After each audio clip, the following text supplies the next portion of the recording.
Ang paligid ay nababalot ng hamog sa bawat umagang sumisilip ang araw sa mga kabundukan.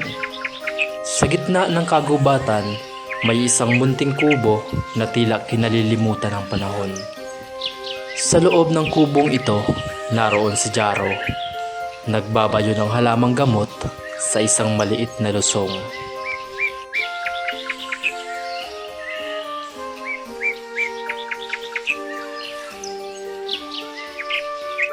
Bata, tiyakin mong tamang paghahalo.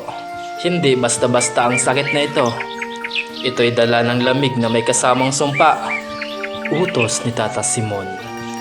Isang matandang albularyo na may werdong buhok at nakakatakot ngunit mapagmahal na mga mata. Tahimik na tumango si Jaro. Sanay na siya sa mga ganitong gawain. Mula sa pagkabata, kasama na niya si Tata Simon sa panggagamot at sa mga pakikipagsapalaran laban sa mga nilalang ng dilim. Bagaman hindi siya tunay na anak, itinuturing niyang ama si Tata Simon. Habang patuloy na nagbabayo, naramdaman ni Jaro ang kakaibang lamig na dumarating mula sa kagubatan. Tingin siya sa mutya ng ngipin ng kalabaw na nakasabit sa kanyang leeg. Naglalabas ito ng banayad na liwanag, isang palatandaang may paparating na panganib.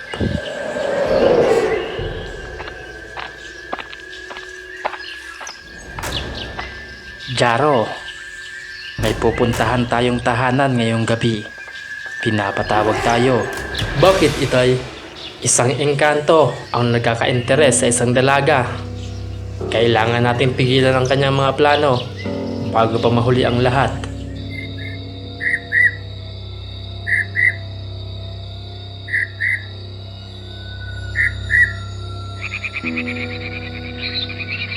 Sa kabila ng malamig na simoy ng gabi, ramdam ni Jaro ang pawis na bumabagsak sa kanyang noo. Habang binabaybay nila ang makitid na daan patungo sa tahanan ng pamilya Villarreal. Kasama niya si Tata Simon na sa kabila ng kanyang edad ay may matatag na hakbang at matalim na pagtingin sa paligid. Alam nilang hindi sila nag-iisa sa kagubatan. Jaro, bantayan mo ang likuran natin. May mga mata na nagmamasid sa atin. Mga engkanto ba tay? Hindi lang engkanto. Marami pa. Ang mga espiritu ng gubat, mga diwa ng kaharian ng engkanto, at maging ang mga kaluluwang ligaw. Habang naglalakad sila, biglang bumigat ang hangin sa paligid. Isang malakas na bulong ang dumaan sa kanilang mga tainga, na tila may nag-uusap ngunit hindi maunawaan ang mga sinasabi. Tumigil sila sa gitna ng makapal na kagubatan nang biglang sumiklab ang isang liwanag mula sa harapan nila. Mula sa liwanag ay lumitaw ang isang maganda at mabighaning diwata. Ang kanyang anyo ay napapalibutan ng mga nagliliwanag na elemento na tila nagmumula sa ibang mundo. Tata Simon, Jaro, naparito ako upang magbigay ng babala. Ang lakas ng engkantong inyong kinakaharap ay hindi pangkaraniwan. Alam namin iyon, ngunit hindi kami maaaring umurong. Isang inosenteng kaluluwa ang nasa bingit ng panganib. Ikaw, Jaro, ang nagtatangan ng aking basbas. Ang mutya ng ngipin ng kalabaw na suot mo ay may malalim na kapangyarihan. Ngunit mag-ingat ka. Hindi lahat ng kapangyarihan ay kayang ipagtanggol ka sa bawat banta. Ano ang kailangan kong gawin, Diwata? Ano ang kailangan kong malaman? Manatiling tapat sa iyong layunin. Huwag hayaang madungisan ng takot ang iyong puso. Sapagkat ang takot ang siyang nagbibigay lakas sa mga nilalang ng dilim.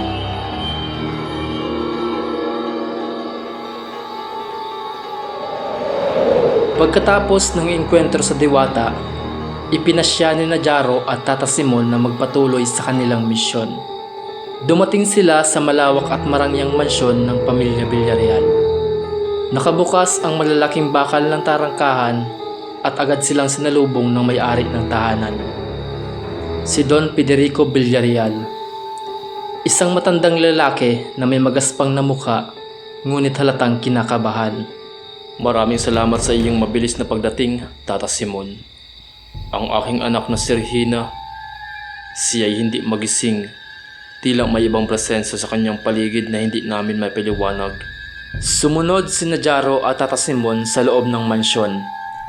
Ang kapaligiran ay malamig at parang may mabigat na aura na bumabalot sa buong tahanan.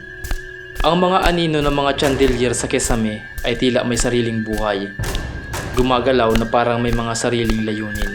Sa kwarto ni Regina, natagpuan nila ang dalaga na nakahiga sa malaking kama. Ang kanyang mga mata ay dilat, ngunit walang ilaw ng kamalayan. Nakatingin lamang ito sa kawalan, parang may tinititigan sa isang hindi kilalang dimensyon. May mga marka, mga simbolo ng engkanto. Malakas ang kanilang kapit sa kanyang kaluluwa. May magagawa ba tayo, Tata Simon? May magagawa tayo. Ngunit ito isang labanan na kailangan nating paghandaan. Jaro, ihanda ang mga gamit. Agad namang kumilos si Jaro. Inilabas ang mga anting-anting, kandila at halamang gamot na dala nila. Nagsimula silang maghanda para sa ritual na magbubukas ng daan sa kanilang pakikipagsapalaran sa mundo ng mga engkanto. Habang sinisindihan ni Tata Simon ang mga kandila at inilalatag ang mga anting-anting sa paligid ng kama ni Regina, isang malamig na hangin ang dumaloy sa kwarto. Ang mga marka sa katawan ng dalaga ay nagliwanag at nagsimulang gumalaw na parang mga ahas na gumagapang sa kanyang balat.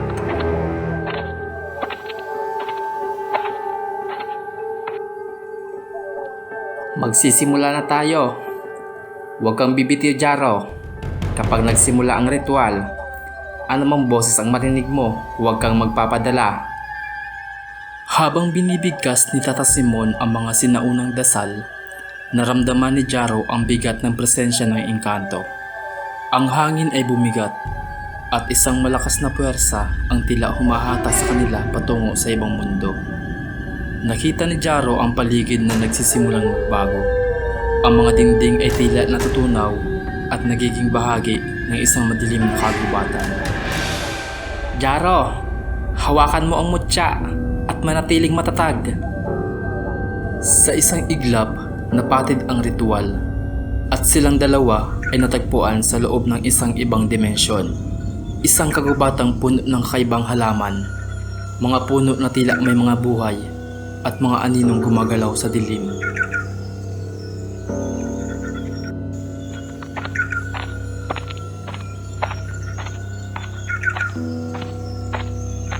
Maligayang pagdating sa aking kaharian. Ako ang engkantong nagmamay-ari sa kaluluwa ng dalagang iyon. At hindi ko kayo hahayaang kunin siya ng ganoon na lamang. Nakita ni Jaro kung paano naging dilaw ang mga mata ng engkanto habang ito'y nakangiti. Ramdam niya ang pagkibot ng kanyang puso at ang hamog na dumadaloy sa kanyang mga ugat. Alam niyang ito ang simula ng tunay na labanan. Ang engkanto ay mabilis na sumalakay at sa isang kisap mata napasubsob si Jaro sa lupa. Ramdam niya ang bigat ng kanyang katawan, ngunit ramdam din niya ang lakas mula sa mutya. Tumayo siya at inihanda ang sarili. Nagising sa kanya ang kakaibang lakas at sa unang pagkakataon, naramdaman niya ang buong kapangyarihan ng mutya. Tata Simon, ang ritual. Oo anak, kailangan nating makuha ang esensya ng engkanto upang sirain ang sumpa. Habang abala si Tata Simon sa ritual, sinalubong ni Jaro ang engkanto na sa bawat hakbang nito ay nag-iiwan ng mga nagliliyab na marka sa lupa. Sa gitna ng kagubatan ng mga ilusyon at anino, nagtagpo ang lakas ng tao at engkanto. Isang laban ng laman at espiritu, ng liwanag at dilim. Habang nagtatagpo ang kanilang mga mata, tila nababasa ni Jaro ang galit at buot sa tingin ng engkanto. Ang dilaw ng mga mata nito ay tila nag-aapoy sa kapusukan at pagkauhaw sa kapangyarihan. Hindi niya ito matakasan. Humugot ng malalim na hininga si Jaro at hinawakan ang mutya ng ngipin ng kalabaw sa kanyang lieg. Nararamdaman ang init nito na parang sumisigaw ng lakas sa kanyang kalamnan. Hindi ko alam kung ano ang kaya mong gawin, batang lalaki. Ngunit alam kong may ipinagkaloob na kapangyarihan sa iyo. Tingnan natin kung hanggang saan ang abot niyan. Sa isang iglap, bumilis ang pag-atake ng engkanto. Ang mga kamay nito ay naglalabas ng mga bolang apoy na sumasabog. Si Jaro na may buong tiwala sa kanyang mutya ay mabilis na umiwas at nakipagsagupaan. Hinaharap ang bawat pagsabog ng mga bolang apoy na ibinabato sa kanya. Ramdam niya ang init at bigat ng mga atake. Ngunit tila may proteksyon na bumabalot sa kanya. Habang patuloy na nagsasagupaan, naririnig ni Jaro ang malalalim na pagbigkas ng mga sinaunang dasal ni Tata Simon. Habang pinapalakas ng engkanto ang kanyang mga pag-atake, lalong lumalakas ang daloy ng enerhiya mula sa mutya sa katawan ni Jaro. Kailangan nating abutin ang puno sa gitna ng kagubatan. Doon natin masisira ang kapangyarihan ng engkanto sa mundong ito.